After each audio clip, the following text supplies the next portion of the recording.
¿Qué tal, amigos? Bienvenidos a Diálogo. Nuestra conversación de hoy comienza en Nanluoguxiang, una calle del este de Beijing y una atracción turística muy popular entre los visitantes chinos y extranjeros.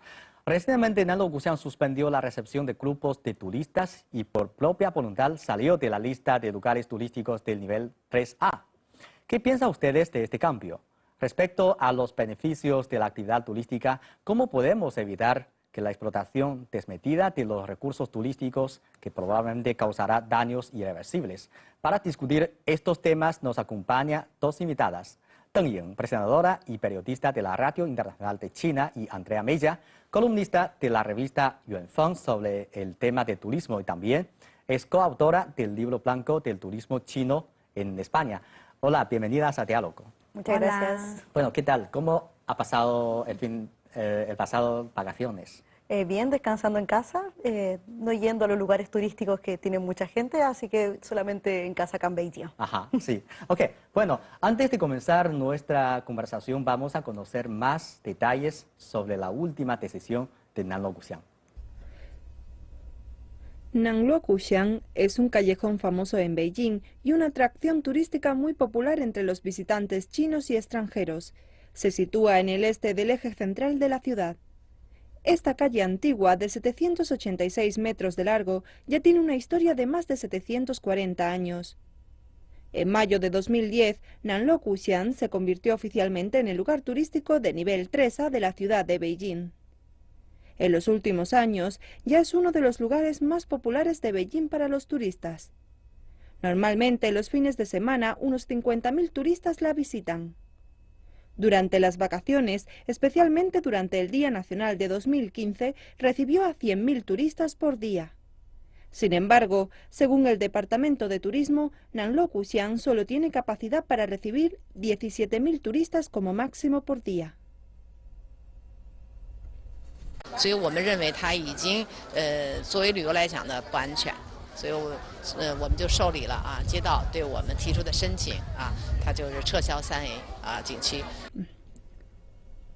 Además de los riesgos de seguridad turística, más de 20.000 residentes también viven alrededor de Nanluoguxiang.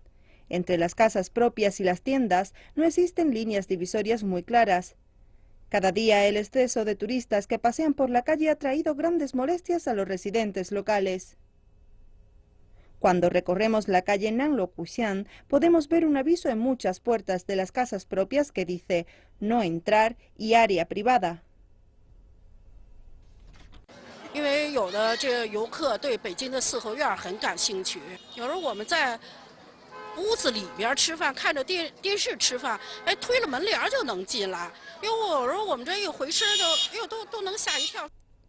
Desde hace más de 10 años, Nanluoguxiang fue la primera zona de arte y cultura de Beijing.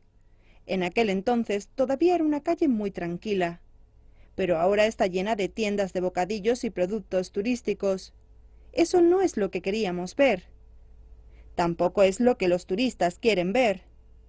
La excesiva comercialización y la homogeneización están haciendo que Nanluoguxiang pierda su característica propia.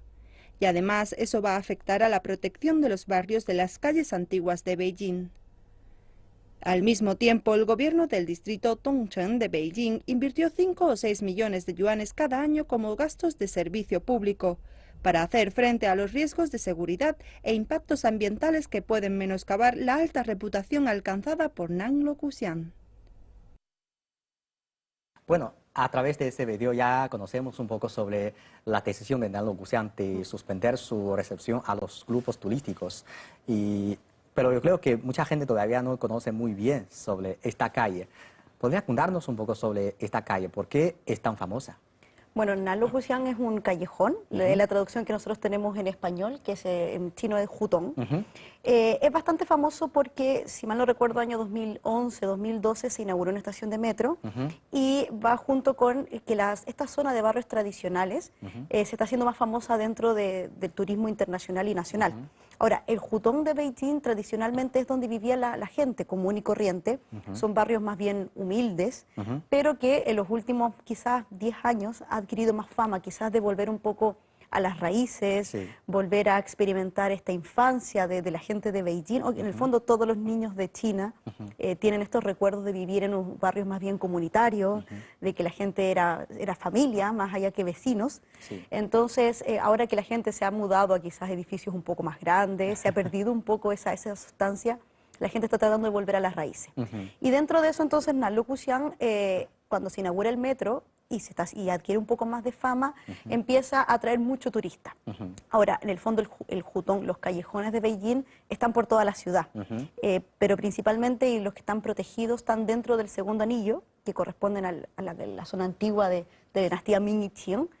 Y nada, principalmente es eso, o sea, Nanlukuxiang es quizás el ícono de todos los hutones de Beijing. Sí, quiero agregar que Nanlukuxiang fue construido en dinastía Yuan hace más de 700 años y sin duda es uno de los lugares mejor conservados como un conjunto de patios cuadrados de Beijing. Claro. Y esa calle tiene menos de 800 metros, pero ahora cada año recibe muchos turistas. Según los lugares turísticos, según los departamentos turísticos de nuestro país, esta calle tiene una capacidad como máxima para recibir 17.000 turistas al día. Sin embargo, en el año 2015, durante las vacaciones del Día Nacional, que es la temporada más alta de turismo en nuestro país, cada día recibe 100.000 turistas. Eso es enorme y además incluso en un fin de semana cada día recibe 50.000, es mucho más de su capacidad de recepción. Entonces, ¿qué consecuencia tiene esto? ¿Cuáles son sus sensaciones? Bueno, fui hace poco a Nanlukuxiang con mi familia. No estábamos buscando a Nanlukuxiang, pero estábamos paseando por barrios cercanos y la ola de personas nos empujaron a Nanlukuxiang y estaba lleno de gente con tiendas que venden comida rápida y bueno, teníamos sed, entonces compramos un té que creíamos que menos error pudiera tener, pero que no sabía tanto como esperamos, Sí. sabía como agua con azúcar falso. Por eso no me ha gustado tanto la visita de Nanlukuxiang hace poco. Y yo creo que si una persona hubiera trabajado así, recibir tantas visitas por un día, habría perdido la vida y lo sustituirán por una máquina. Y la máquina es lo que me parece ahora Nanlukuxiang. Desde levantarse, trabaja, sin esperar que los clientes vuelvan. Bueno, quiero agregar unas cifras. En el año 2006 había 76 tiendas, bares y restaurantes en esa calle, pero 20 años después, en el año 2015, ya ha acumulado hasta más de 200 tiendas, restaurantes, bares. Podemos imaginar que una calle que no tiene nada más 800 metros de largo puede tener tantas tiendas. Eso incluso yo creo que no puede tener una experiencia muy agradable. Ahora que me acuerdo, el presidente del país visitó la calle en 2014, a principios de 2014, y desde allí ya se explotó la calle. Sí, pero yo creo que es un fenómeno propio del Hutong, de las callejuelas de Beijing. Yo tengo recuerdos de haber ido a Nanlukuxiang en el año 2009, cuando yo recién llegué a Beijing, o sea, son más o menos unos 7 años atrás, no había metro, entonces llegar a Nanlukuxiang era muy, muy difícil, porque había que caminar por lo menos una media hora desde la estación de metro más cercana. Y era un ambiente, lo que te decía, bastante tradicional, que tú podías caminar tranquilamente, había pocas tiendas. ¿Y qué es lo que pasa? Se hace famoso, se incluye dentro de los circuitos turísticos y se llena de gente. Entonces está la contradicción de que tú vas a un lugar que en el fondo no respiras esta tranquilidad, no respiras este sentido comunitario que por lo menos para mi entender es el Hutong, es la callejuela o el barrio tradicional de Beijing, es la tranquilidad y es poder conversar con los vecinos. Sí, claro. Y eso en Nanlukuxiang tú ya no lo encuentras. Sí, claro. Y otro asunto que quiero destacar es que la gente de ahí, los residentes locales, están muy afectadas por tantos números de visitantes, porque cuando yo visitaba ahí, veo que en muchas puertas hay un papel. Escribe como residencia privada, por favor no entre. Imagino que muchos visitantes al llegar ahí piensan que todos los lugares son turísticos y quieren entrar en los patios para ver, pero eso afecta mucho a la vida de los residentes. Eso también es un problema muy grave. Además, la gente que vive en Hutong no tienen baño propio, tienen que salir a la calle y usar baño público, entonces imagínate compartir el baño con miles de personas. Sí. Claro, es que en el fondo es eso, la comunidad se rompe. Entonces el Hutong creo que tiene dos formas. O sea, está el patrimonio material, que es la casa, el Zheyuan, esta casa con patio en el interior, que es lo que uno puede tocar, que es patrimonial, como dices, de la dinastía Yuan, de la dinastía Ming, tienes casas de 200 años, 300 años. Pero luego está lo que es inmaterial. Y lo inmaterial es las relaciones de convivencia entre los vecinos. Sí. Entonces eso de que tú dices, tú vas caminando por un Hutong y te encuentras con un vecino que salió, hay gente jugando dominó, hay gente conversando. Y eso, como pudimos ver en el video, ya no existe. O sea, es mucha gente caminando, mucha gente que simplemente se está encerrando en su propia casa y gente que simplemente se ha ido. Sí, porque la gente de allí, yo creo que ya está aburrido por ver tantos visitantes. Por eso, ahora quiero hacer una pregunta a Andrea. Para ti, ¿qué es lo que quiere buscar en un callejón, paseando por un callejón? Personalmente, a mí me interesa mucho practicar el idioma. Sí, encontrar los chinos para encontrar hablar, chinos ¿no? para Con hablar, ellos. claro. Me sorprende, me sigue sorprendiendo que a veces yo he ido por otros hutones a caminar. Una anécdota muy personal. Un día iba caminando y los chinos generalmente no te preguntan cómo estás, te preguntan si comiste. Y cuando le respondo al caballero, no he comido, el caballero me invitó a comer a su casa. Y porque estaba muy sorprendido que un extranjero hablara chino, mi chino no es tan bueno, pero podía comunicarme con él. Y finalmente entré a su casa, me invitó a cenar. Wow. Y conversamos mucho, él de mi cultura y yo de la cultura china. Entonces, por ejemplo, a mí me gusta mucho caminar, simplemente caminar, encontrar un café, encontrar una tienda, encontrar gente jugando dominó, preguntar, tomar fotografía. Los hutones son muy lindos para tomar fotografía. Sí. Y con un ritmo relajado, tranquilo. Claro, claro, es una experiencia muy agradable, ¿no? Entonces, yo creo que muchos callejones en Beijing son muy tranquilos, hasta ahora todavía son muy tranquilos, un lugar muy agradable para dar un paseo, para huirse de la ruidosa vida, ¿no? Claro. Pero la calle como la Nanluguxiang, yo creo que ya es muy difícil de encontrar esa sensación. Entonces, ahora Nanluguxiang ya comienza a tomar medidas. Por una parte, suspendió la recepción de grupos turísticos y por otra parte, por su propia voluntad dejó de ser como un lugar turístico de nivel 3A. ¿Qué piensan ustedes de este hecho? ¿Creen que va a dejar una influencia muy positiva? A ver, yo creo que empieza el debate en este momento. O sea, con este fenómeno de Nanluguxiang, pues lugares como en estos programas, la sociedad está diciendo, pero ¿por qué lo han sacado? Ahora, mi opinión es que quizás deberían haber tomado medidas un poco antes de que llegara esto, porque ya como viste la estadística, o sea, 100.000 personas el año pasado, ya estamos cerca del próximo Día Nacional, entonces vamos a ver qué va a pasar. Creo que en la locución ya está muy famoso, evitar que vengan los grupos de turismo es un paso importante, pero hay mucha gente que es de la ciudad que va igual, y muchos viajeros por su cuenta que van igual. Entonces, mi opinión es que el conflicto es un problema un poco más amplio. Educación del turista. ¿Para qué la gente va al Hutong? ¿Va a tomarse fotos porque es un lugar 3A, es un lugar 4A, es un lugar 5A? ¿O porque realmente quieren aprender de la cultura china o conocer cómo era la vida durante la dinastía Ming o la dinastía Qing? Entonces, ahí yo creo que hay como una educación al turista de las razones, las motivaciones del viaje y también la organización de la propia ciudad.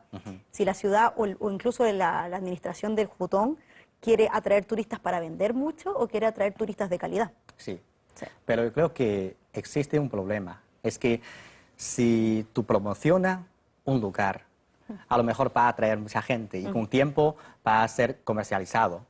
Si no lo promociona, la gente no lo conoce, no sabe que hay un lugar que puede visitar. Eso es un problema. ¿Cree que va a haber unos cambios muy notorios en Nanluguxiang?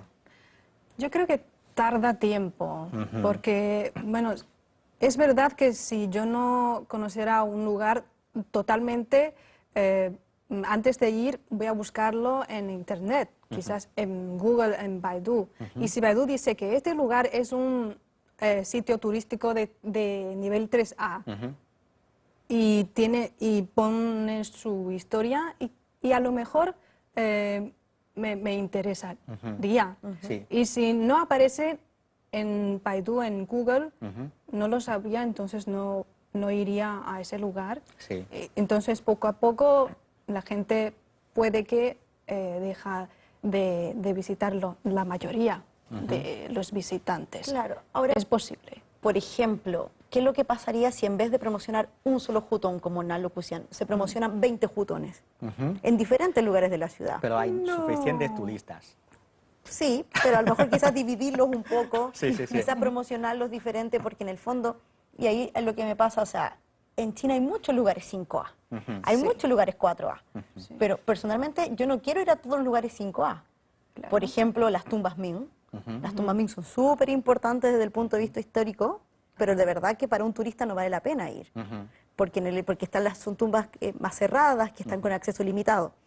Entonces, también el tema del turista cuando organiza su propio viaje o la agencia de viajes cuando recomienda lugares para ir, también ver e informarse de que quizás vale la pena, me interesa ir, ¿qué voy a aprender sobre este destino turístico? Sí, pero yo creo que ese nivel de 3A, 4A o 5A, para la mayoría de los turistas es una garantía de la calidad, ¿no? Porque mucha gente no conoce todavía ese lugar. Entonces, al ver que es de 5A, piensan que por lo menos tiene muchos recursos que vale la pena ver, vale la pena dar un paseo. Y si es de 3A o menos, está a pensar que, bueno, prefiero el de nivel más alta. Eso es un problema. Sí, y yo creo que... después de todo no conocen nada de la Sí. ciudad. Entonces quizás habría que plantearse, por ejemplo, ¿todos los lugares 5A vale la pena? ¿Hay que ir a todos los lugares 5A? Entonces quizás a partir de este caso de Nalo Kusian empezar a cuestionar si las 5A significa que son importantes históricamente, que sí lo son, o son importantes turísticamente, que a veces no siempre todos los lugares que tienen muchas A Sí. son tan interesantes, Sí. puede ser.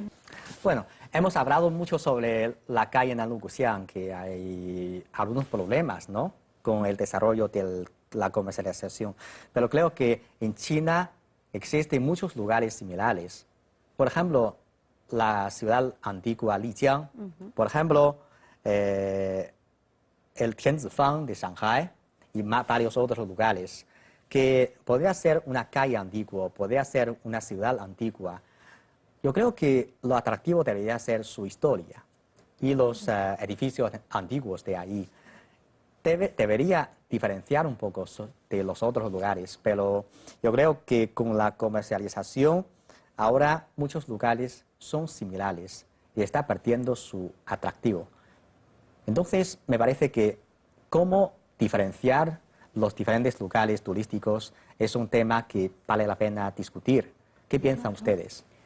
Bueno, la identificación es súper importante, ¿no? Sí. Ahora, bueno, casi todos los pueblos antiguos que hay en China que he visitado no me han gustado.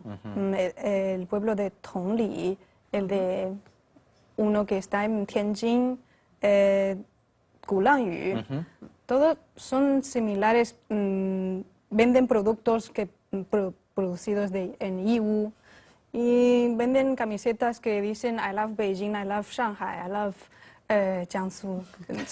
Todos dicen iguales y creo que es un problema general en todo el país cuando hablamos del problema de Nalo Kusian. Claro.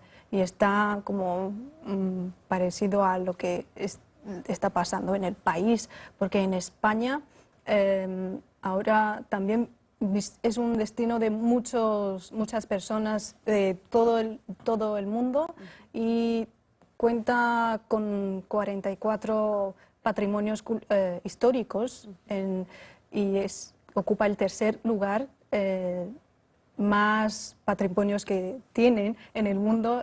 China es el segundo, Italia Sí, el primero. claro. Y de todos los lugares que he visitado en España, los patrimonios históricos están a muy buen estado, porque cuando visitas, por ejemplo, a la Alhambra, no puedes ver ninguna tienda en el monte, en el palacio, solo puedes pasear, ver la historia y te convence de que el lugar era así cuando los moros estaban. Es lo que han conservado a un palacio de mucha historia. Claro. Y si quieres comprar una botella de agua, tienes que caminar, bajar al monte y tomar un bus y a un lugar, un barrio de comercio. Y ahí te encuentras con souvenirs del estilo, al estilo andaluz y actuaciones de flamenco. Sí. Y por eso creo que la identificación es muy importante, Sí. encontrar lo que tú tienes en particular. Efectivamente, justamente hace varios años, ya no recuerdo, hace 6 o 7 años, es la primera vez que fui a una calle antigua o una ciudad antigua, fue ir a la ciudad antigua de Lijiang y estaba muy emocionante de ver tantas cosas diferentes, y ahí encontré un tipo de como artículos de decoración o adorno que tiene un carácter de minoría étnica.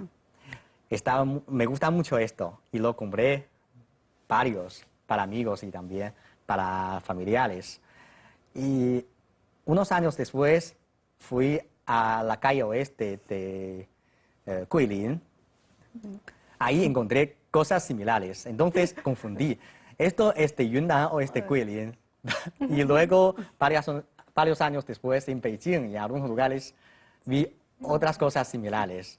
Entonces, yo creo que es un problema muy clave yo creo que por lo menos para mí, después de ir a Guilin, después de ir a Lijiang, ya no quiero ir a otra calle o otra ciudad antigua, porque para mí todos son similares.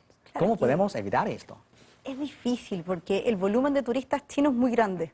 El turismo interno aquí en China es mucho. Entonces, si una persona como comerciante quiere vender cualquier cosa, puede ser recuerdos tradicionales, como dices tú, lo vas a vender igual. Entonces, quizás en España es un país netamente turístico, que tiene mucho... O sea, la Organización Mundial de Turismo está en España. Tiene mucha tradición turística, por lo tanto, ellos ya han aprendido mucho de los errores, han trabajado mucho. China creo que es un país todavía joven en receptor de turismo. Quizás de los años 80 los chinos han empezado a viajar y con 1.000 millones, 1.300 millones de personas es un mercado muy grande Sí. y muy difícil de controlar. Yo soy optimista, yo creo que a medida de que van apareciendo estas noticias, la gente va tomando un poco más de medida. Y creo que quizás la solución es tener productos diferenciados.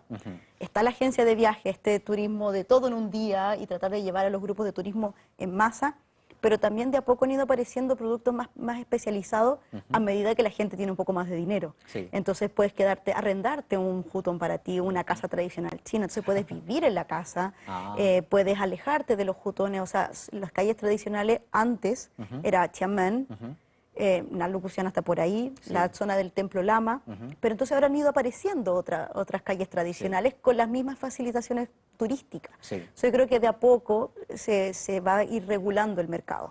El viaje está formado por los detalles agradables y desagradables en el viaje. Entonces, lo que quiero decir es que algunos detalles pueden afectar toda su impresión sobre un lugar. Por ejemplo, yo hace unos años cuando fui a Xinjiang y la primera parada fue Canas y luego bajé de ahí hasta una aldea que se llama Hemu. En el camino no me siento bien el estómago y no puedo controlar de vomitar. Y después de llegar a la aldea de Hemu, encontrar un lugar para alojarme, el dueño de ese hostal me dio inmediatamente una tazón de sopa caliente y luego también me da un vaso de agua de miel. Eso puede hacerme sentir muy, muy conmovido y se siente mucho calor en ese lugar. Entonces, para mí, ese lugar se llama Hemu y esa etnia que vive ahí se llama etnia de Hazak. Me da una impresión muy profunda y muy buena, para mí ese lugar es inolvidable y en varias ocasiones he contado esa experiencia porque quiero que más personas conozcan ese lugar, quiero que más personas van a ese lugar para disfrutar su, ¿cómo se dice? Cariño, ¿no? Claro. Por eso pienso que los detalles también, para desarrollar el turismo, creo que no es solamente desarrollar algunos lugares turísticos, construir unas atracciones muy buenas, sino que hay que hacer más cosas. Claro, es que para desarrollar los productos turísticos, como dice, además de promocionarlo, tienes que intentar recibir a la gente. Sí. Sí. Porque si, por ejemplo, esta calle tiene capacidad de 17.000 personas diarias, si ya recibe 100.000 personas diarias, hay más de 83.000 personas que se quedan sin una atención como es debido. Sí. Entonces hay que tratar de regular de alguna forma u otra la cantidad de gente que llega ahí y luego las instalaciones. Sí. En temas de seguridad, de atención al cliente. Yo lo que te decía, por ejemplo, con España. Como España está muy acostumbrado a recibir turistas, ellos ya tienen toda una educación turística. Entonces, Sí. uno se siente, y lo pasará Tailandia, Malasia, que son países muy turísticos, están acostumbrados y tú sientes la calidez en el trato con el cliente. Sí, Sí. sí, eso es muy importante.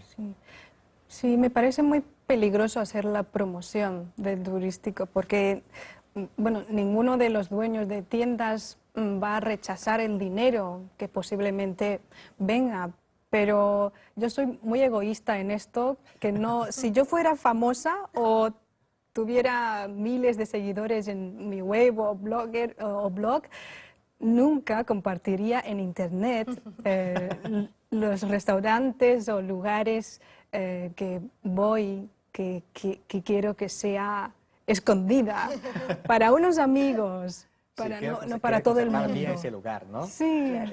sí. Y también tienes que ver, por ejemplo, Nalo Kusiang, cuando yo fui la primera vez, tenía un tipo de tiendas. Cuando se empezó a popularizar, obviamente el arriendo de las tiendas subió. Por lo tanto, esas tiendas ya no podían mantener los precios y se cambiaron de lugar.